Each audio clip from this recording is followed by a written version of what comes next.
Welcome into the CHGO White Sox Podcast. On today's show, we will talk about the Ishbia Brothers' secret stake in the Chicago White Sox. I'll tell you why Ben Johnson is exactly like Pedro Grifol, and we'll talk about the international free agent class of 2025 for the White Sox.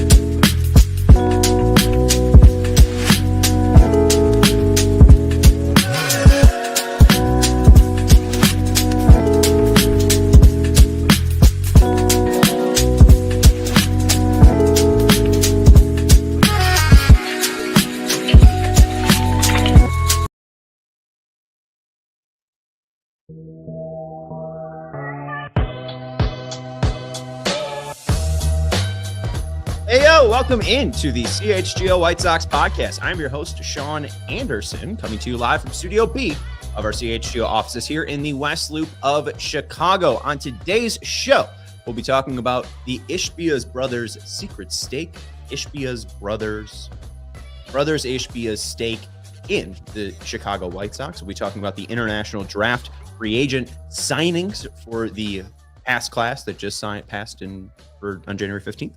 And then we will talk about how Ben Johnson, or at least start off with how Ben Johnson is exactly like Pedro Grifol. Want to let you know that if you are interested in Bears coverage, because the news of the day here in Chicago is Ben Johnson is the new head coach of the Chicago Bears. There's an emergency pod going on right now in Studio A, where Mark Carman, Greg Braggs, Adam Hogue, and I think Corey Wooten has now joined. I think Lance Briggs might join. That's going on right there. So if you are looking for Bears talk, we got you covered here on CHGO Sports. Along with that, there's a Bulls game tonight and a Blackhawks game tonight. We have two post games. The Blackhawks guys are also doing their takeover, their sweet takeover, as the Blackhawks take on the Hurricanes. And I tell you who the Bulls are playing, I don't know. All right. That's mainly the setup. I'm still getting used to hosting by myself. I am alive and I am beautiful and maybe even a little bit sunburnt. Maybe this is just cold burn. I don't know. I had some crazy, wacky outfit today. I think I had 5 layers on. I have a shirt, this crew neck. I have a hoodie. I wrapped a scarf around my head, and then I had a winter hat. I had this hat in my backpack, and then I had the hood. So I had a lot of layers. Even more long socks today. I don't think I have this much flexibility, but now I kind of committed to it. But yeah, see, we wore long socks today. You probably missed my hairy legs. The best feature that I have. Anyways, sorry. Let's get into the Ben Johnson stuff, just because that is fresh. That just broke about an hour ago. Ben Johnson is the new head coach for the Chicago Bears. I believe the 19th coach in franchise history. Ben Johnson is exactly like Pedro Grifol if Pedro Grifol was a great hire.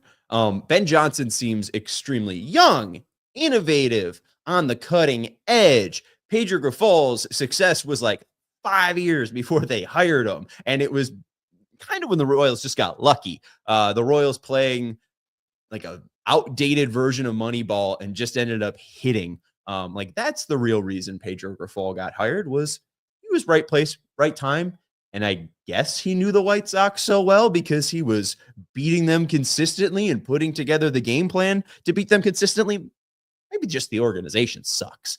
But even though the Bears as an organization also suck, Ben Johnson is actually like interesting. Tom Brady's ready to give him all of the Fox money that he was given just to be the head coach of the Raiders.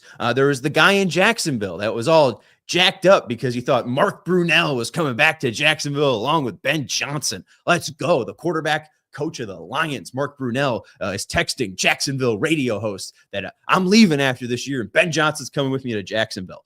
No, teams are actually interested in Ben Johnson. They're actually interviewing him, unlike the White Sox and Pedro Grifol. Did Pedro Grifol have a different team that was interviewing him to be their manager before he was hired by the White Sox? I don't think so.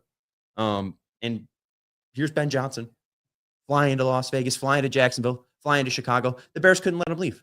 They knew that this was their guy, and they backed the truck up for him. It is great to see a team in Chicago go out and get a great manager. And I understand it might sound like I'm bashing Will Venable, and I think that Will Venable was a good hire, right? Ben Johnson's a great hire. That's what people want. Did you see Jared Goff play in Los Angeles? He wasn't this good. And obviously, GM did a great job of building out that team, giving him Montgomery Gibbs, giving him the outside weapons like Jameson Williams, who threw a pick yesterday because Goff was concussed, and then St. Brown as well. Obviously, the GM did a decent job of building the team, but Ben Johnson seemingly knew every string to pull. And I tweeted this out or sent it to our Bears guys. In 4 playoff games, he scored 24 points, 31, 31, 31. The Bears, last time they've scored 24 plus in a playoff game, 2010 versus the Seattle Seahawks. Even the times that they have gone since that Seattle Seahawks win, I think they even have a different win after that. It's just, the Bears, they play defense. Like Ben Johnson might be able to actually give us a fighting chance, and we won't have to rely on Devin Hester and the defense.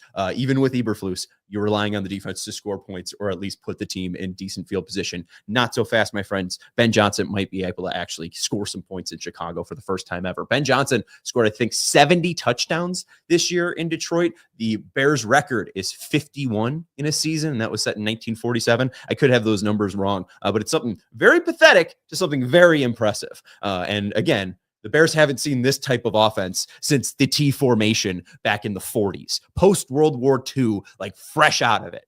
All right. So this is a very good hire. This is unlike what the White Sox did and taking someone within the division.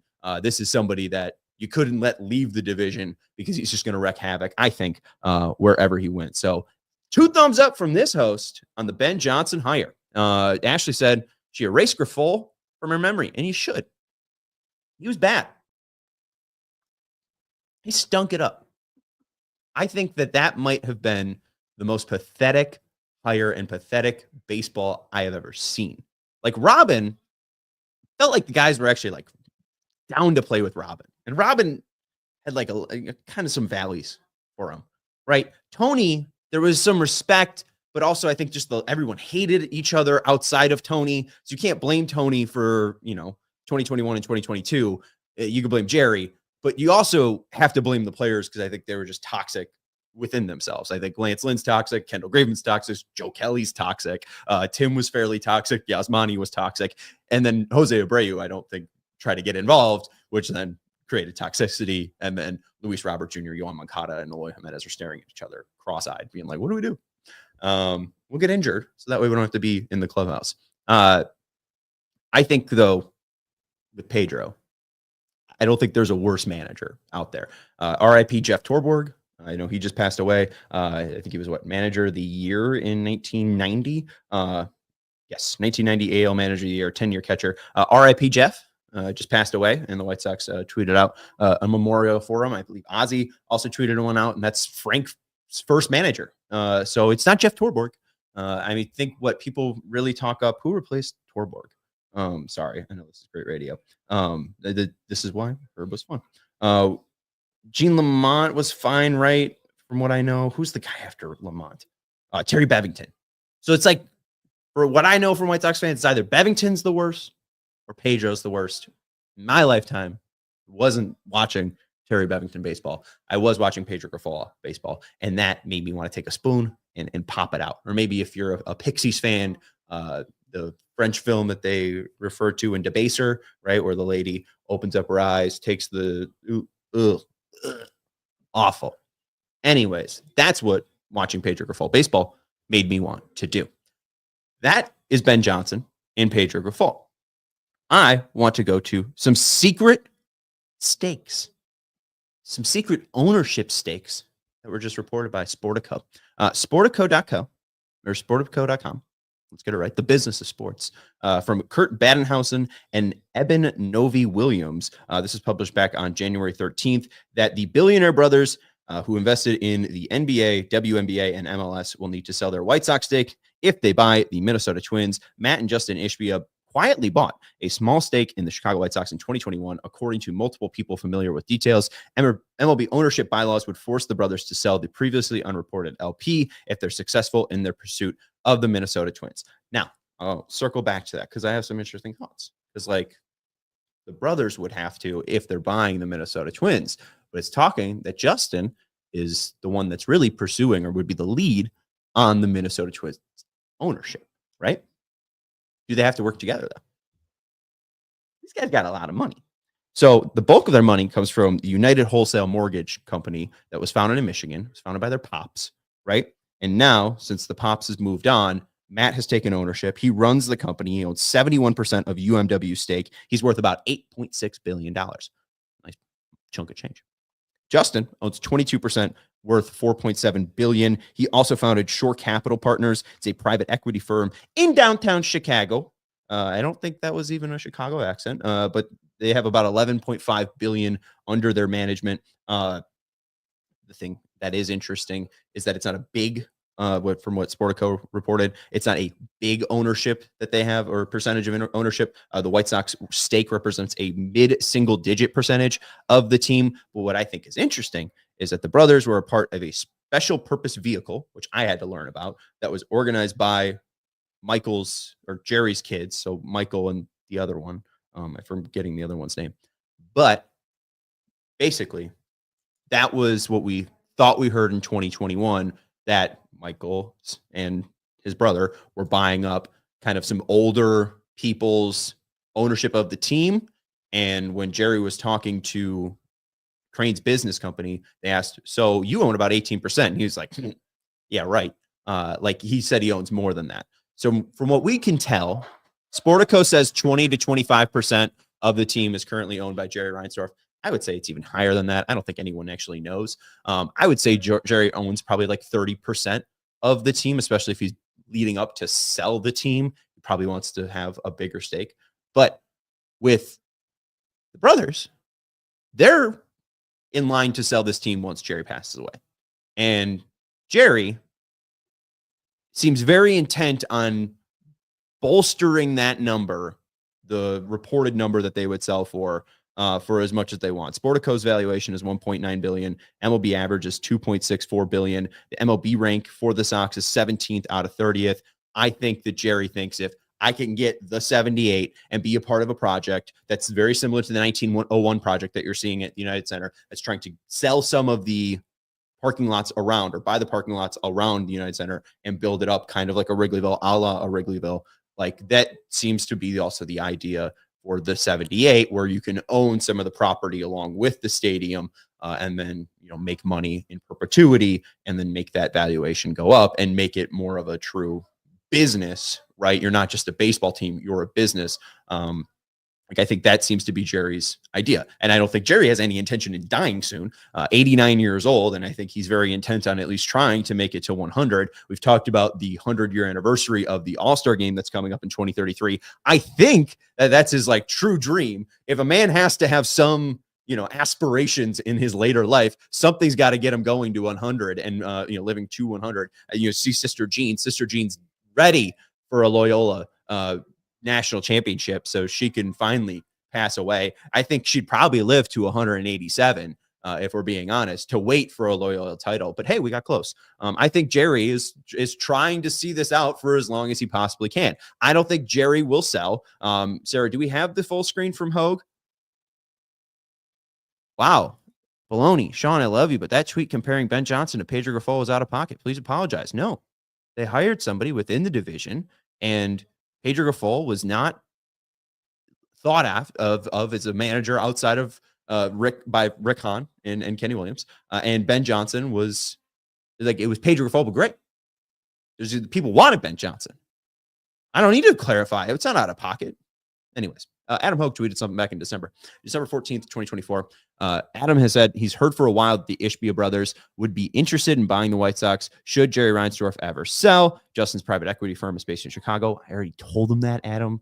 But you can't buy something that isn't for sale. Instead, they're targeting the Twins. Again, this is why this is coming out from Sportico, is that the Ishbia brothers are interested in buying the Minnesota Twins, as the Pohlad family, who is the fourth longest reigning family to own a team, is looking to get out of the business after their broadcasting partner has now fallen. Good old Bally Sports. So Pohlad family looking to sell. That's why we know the Ishbia brothers have some stake. We knew that there were stakes out there. That's what we're trying to say.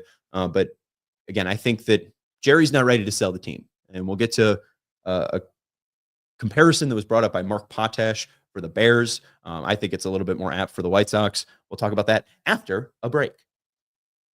We want to let you know about our friends over at Ray Chevrolet. Our friends over at Ray Chevrolet want to ring in your new year the right way.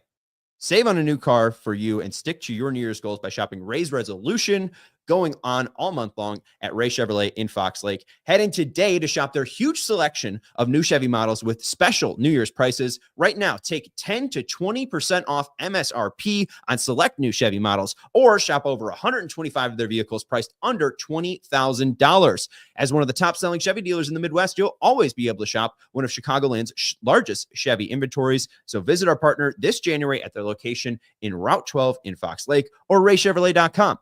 Shop great prices on new Chevys with Ray's Resolution going on all month long by visiting Ray Chevrolet in Fox Lake or raychevrolet.com. They've been serving the community since 1963. Together, let's drive. Again, 10% to 20% off MSRP on new Chevy models, 125 vehicles priced under $20,000. Thank you to Ray Chevy. We also want to let you know about our friends over at Empire. With our friends over at Empire, you get shop at home convenience, the right product for your needs, quick and professional installation, and a low price guarantee. Empire today is the best place to get new flooring, so of course they have copycats, but Empire cannot be beaten on their quality, service, and speed. That's why Empire won't promise lowest prices, because anyone who does is putting flooring in your home that they wouldn't put in theirs. They keep shopping for Floor Simple with a curated product selection. They're not trying to overwhelm you. They're trying to tell you what's best and what will or could look good in your home. They're not going to give you thousands of options. Here's 5 options. Let's give you some great quality options because we've curated them for your house. And you can check out all of their selection with their virtual floor designer. It's easy. Just snap a picture and instantly see how new floors will look in your room. So schedule a free in-home estimate today with our friends over at Empire. All listeners can receive a $350 off discount when you use promo code CHGO. Restrictions apply. See empiretoday.com/CHGO for details. And hold on.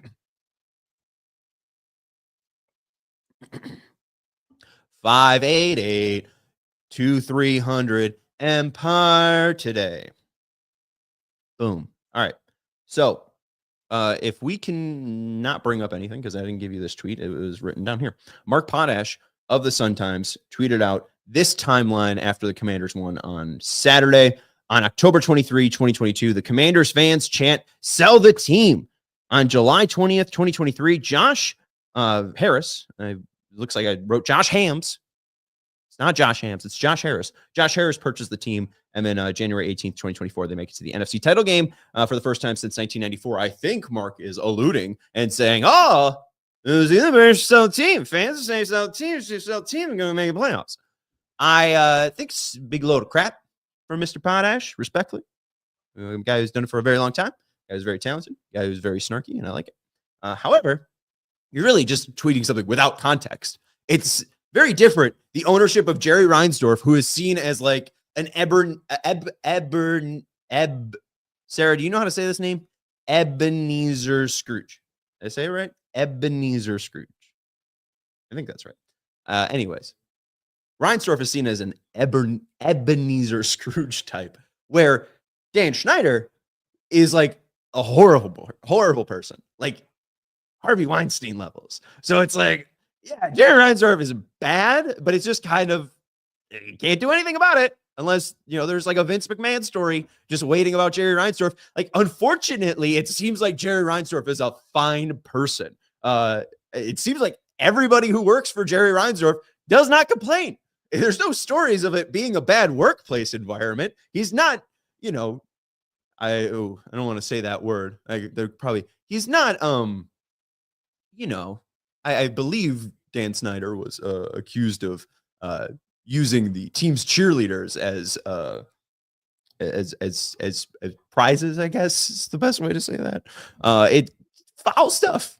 It's not treating people with humanity. Jerry Reinsdorf apparently treats people with too much humanity and gives them jobs for too long. So, like, you are just, as a Sox fan, sitting on your hands and hoping Chris Getz is going to save this team. It's unfortunate, and it'd be great if the Ishbia brothers possibly buying the Minnesota Twins gets Jerry Reinsdorf to think of, is this now the best time to sell? I think that's the one thing. We haven't heard much about the Ishbia brothers actually buying the Twins. Maybe this is working in the back channels and maybe they get a deal done before spring training. But if the Ishbia brothers have already made a bid to Jerry Reinsdorf and have seen if he's open to selling, and we've heard about Dave Stewart apparently being interested in owning the White Sox, will Jerry listen to the Ishbia brothers if they do give him another chance to offer? I think that the Twins being in this competition is what's best for the Sox, and especially too, like Justin with having connections to a mortgage company, like they know real estate. I think that it's possible. I would give it like a 5% chance that Jerry Reinsdorf sells the team to the Ishbias.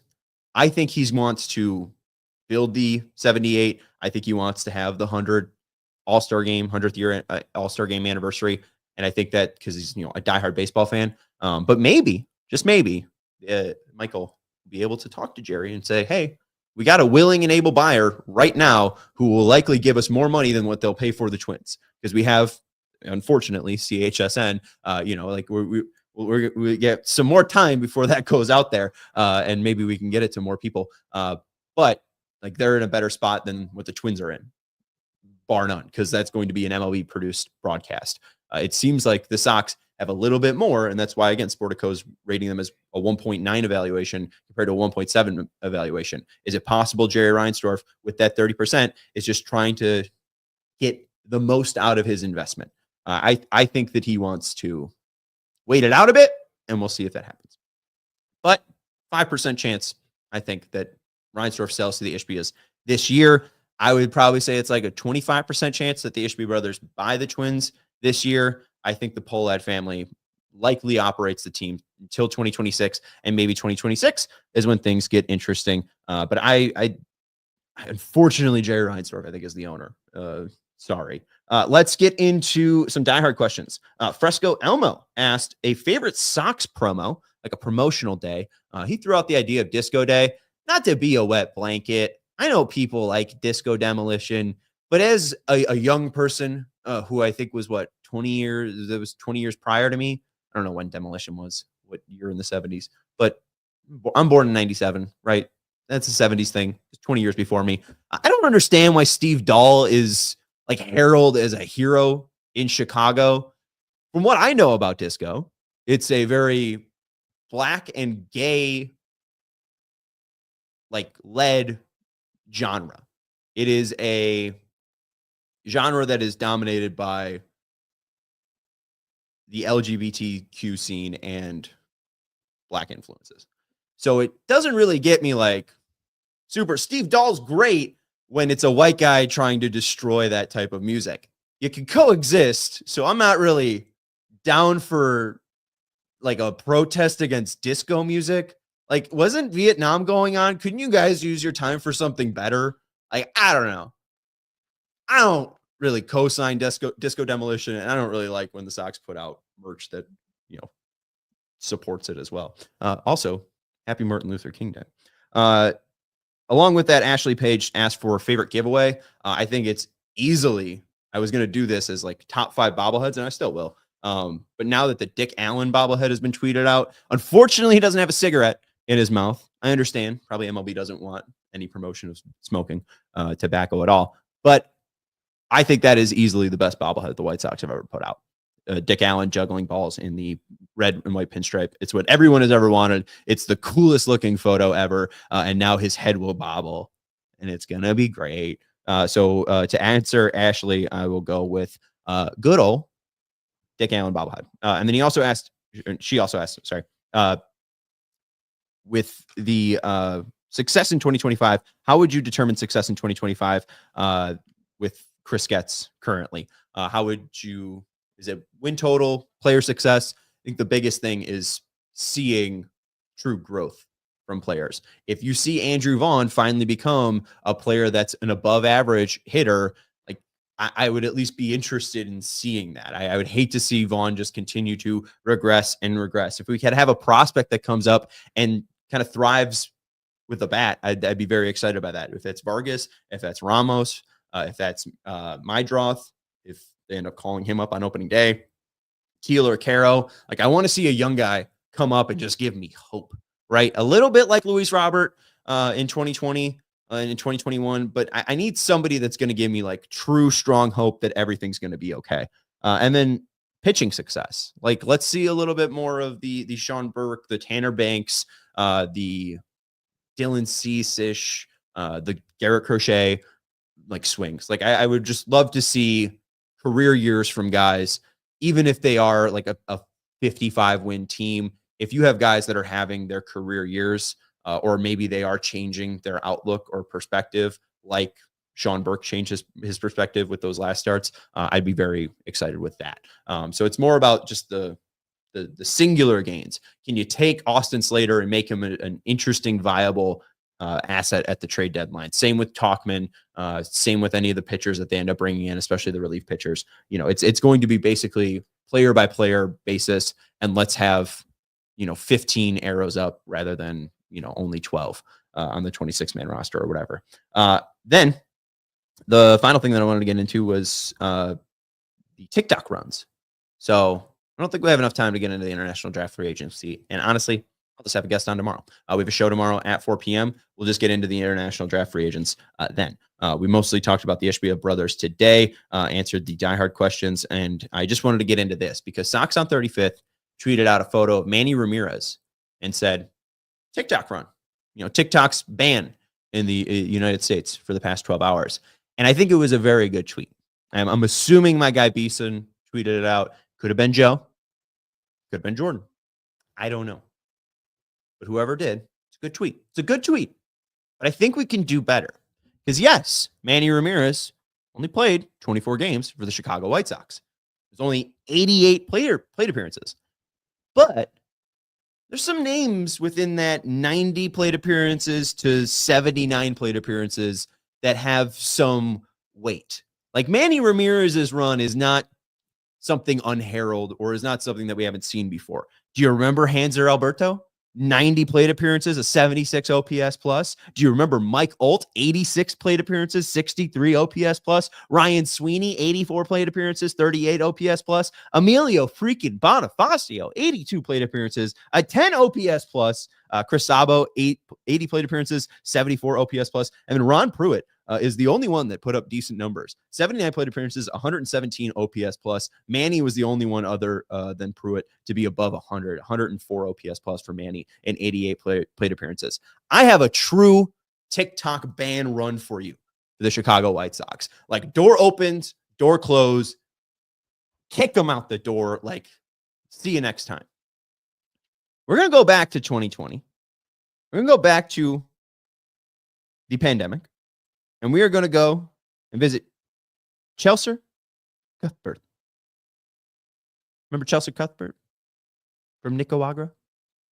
In 2020, he played one game, had one plate appearance, did not get a hit, and played one inning at third base. That is truly just, hey, thanks for showing up. And to hammer that home, I couldn't find many people that just had one plate appearance that were like a fielder. There's plenty of, I think David Ardsma had a plate appearance, but he obviously pitched in multiple games. I couldn't find many people like since 1970 that just had one plate appearance as a hitter. So Chelsea Cuthbert truly, I think, had the TikTok run for the Chicago White Sox. So there you go. Join us tomorrow at 4 p.m. as we'll talk about the international draft free agency class. The White Sox tweeted out the class that they signed promptly. So shout out to David Keller for that. But did David Keller sign anyone good? I don't know. I'll have a guest on tomorrow to talk about that at 4 p.m. This has been the CHGO White Sox Podcast. If you do want to become a diehard and chat with us in our Discord chat, head over to allchgo.com/diehard today. Thank you to everyone for hanging out with us in the chat. Baloney, Sean, Melissa, appreciate you. Thank you for hanging out. Hit that thumbs up button. Make sure you're subscribing to the CHGO Sports YouTube channel. Again, we just had a Bears emergency podcast for the hiring of Ben Johnson. You could go watch that now on our live channel. You can go watch that on the past VODs. We also have a Blackhawks and Bulls post-game show coming up. So make sure, whether you're watching on Samsung, YouTube, wherever, Roku, you are sticking to CHGO Sports YouTube content. Thank you to Sarah for producing the show. I am Sean Anderson, and we will see you tomorrow at 4 p.m. to talk more about the Chicago White Sox. We all silly like the mayor.